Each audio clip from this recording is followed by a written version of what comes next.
Hi, friends. I don't really know what to say. Um,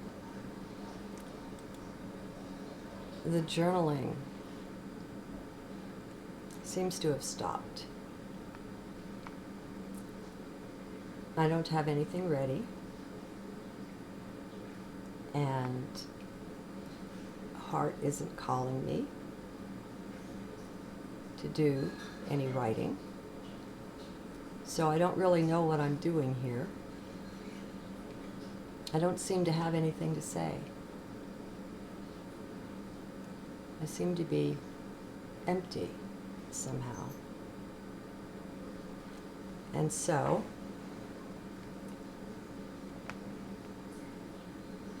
I will share with you from some of my earlier written journals. This is from 2008. And for some reason, July that year is voluminous. And so I thought I would record one of them, and we'll see how that goes. Time isn't what we think it is. Past, present, future are illusory. So this isn't the past. This is another angle on now. Be in heart to listen.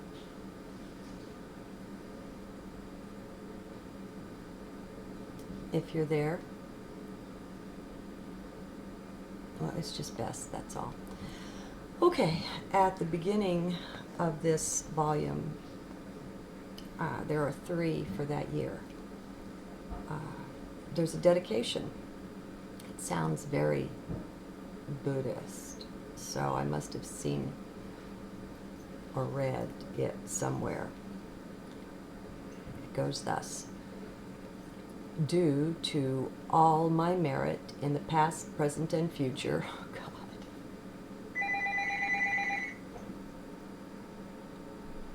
God. Okay. Phones ring at inopportune times. Back to this dedication.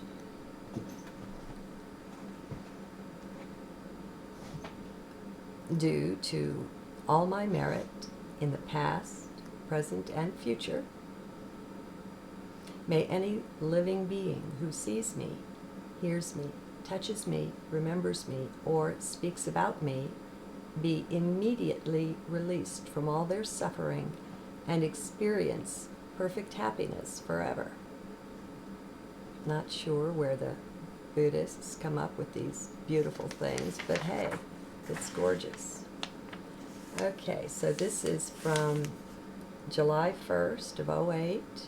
Wasn't familiar with the Mayan calendar back then, so it won't have any of that.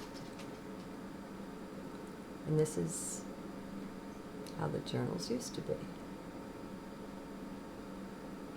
Hello, Lord God. All that I am to you, please enter in and bless my day. Just a quick entry before I clean up. I read a bit more in the older journals. I'm in the pink-covered spiral notebook one up to May 27th, 1990. More food for wow. I wrote quite an entry after reading Richard Bach's One. It really threw me for a loop.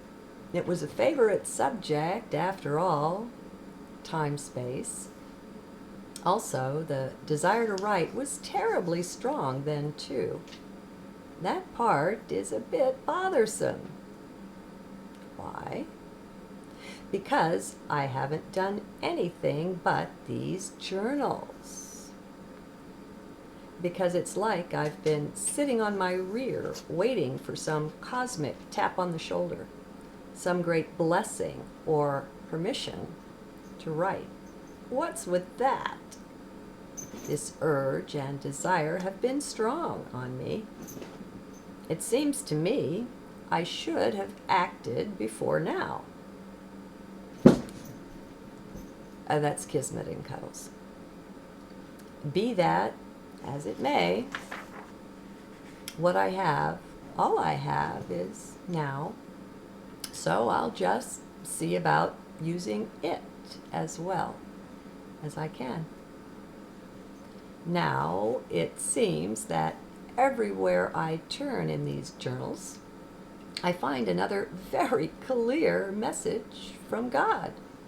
Huge blessings. It's amazing. Thank God for journaling, or they'd be lost in memory somewhere, probably never more to surface in this life. So, recorded in the May 27th entry is a clear message from God, granted to me after the most intense pleadings and prayers regarding writing. God said that, wait, here's the quote. You need to examine your conception of God.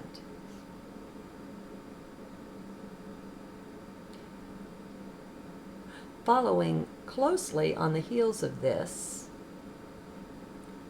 that He is the doer, that I require permission to act. Close quote. Here's another aspect of the wow. I'm just getting the clear import and impact of this now. Okay, I commit right here to no regrets for what might have been, for what I didn't get and didn't do. For all I know, that guidance recorded those 18 years ago, and now we have to add another 4 or 5, was meant for now, today. This is when I was supposed to get it, so to speak. What it says clearly to me now is that I must initiate things. I must act. Then, as I act, God, then as I act, I of course invoke and invite God in every step along the way. But it is I who must act. It tells me I've been waiting around like some fool for this cosmic tap on the shoulder saying, okay, Teresa, now is the time. Now you are finally ready, and here is what I want you to write. Oh my God. I apologize for such foolishness, and I thank you truly for exposing it to me. Please continue to expose such things to me, dear God. Open and expand my vision is my constant prayer. Okay, it's time for that promised cleanup. I have much on which to ponder and muse. Help me do so with heart and not head, dear Lord. Guide me now and forever. Oh, and please keep me in right relationship to you. Help me to be unafraid to act. I can see where my previous attitude that I was bad and unclean could have interfered with right action here. I can see how even retaining such a self-image could be evidence that I didn't take full advantage of God's guidance to, quote-unquote, re-examine my concept of God as the doer. Instead, I retained it. In a way, that enabled me to retain the other concept, that I would be covered in darkness and sin, so to speak, thus requiring rescue and salvation by a God who would come in, tap me on the shoulder, enter and fill me with his/her goodness, and take up pencil and write through me. My goodness, what a fairy tale. It is certainly interesting that it is only now, where it is coming to me so clearly, that this idea and attitude is nonsense. I have never seen this so clearly before. Regardless, however, the time is now for that evaluation. So I'm off to clean up while pondering all this wonderment in my heart.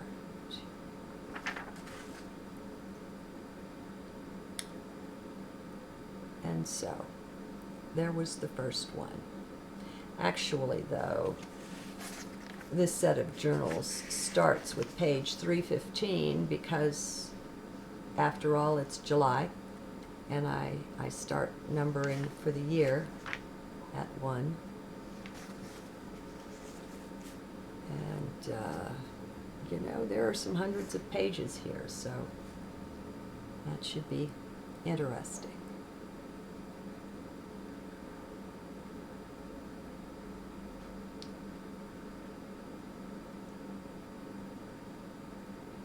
I've created a new playlist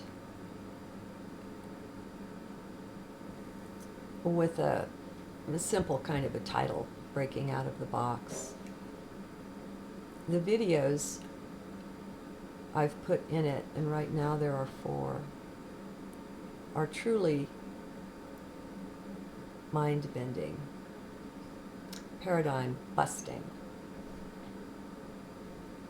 ones.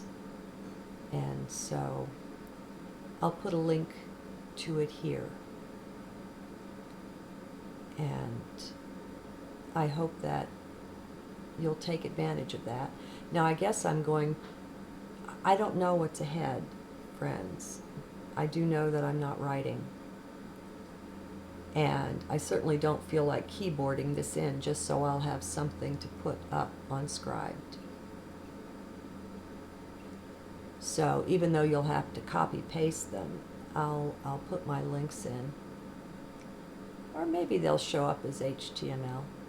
Anyway. The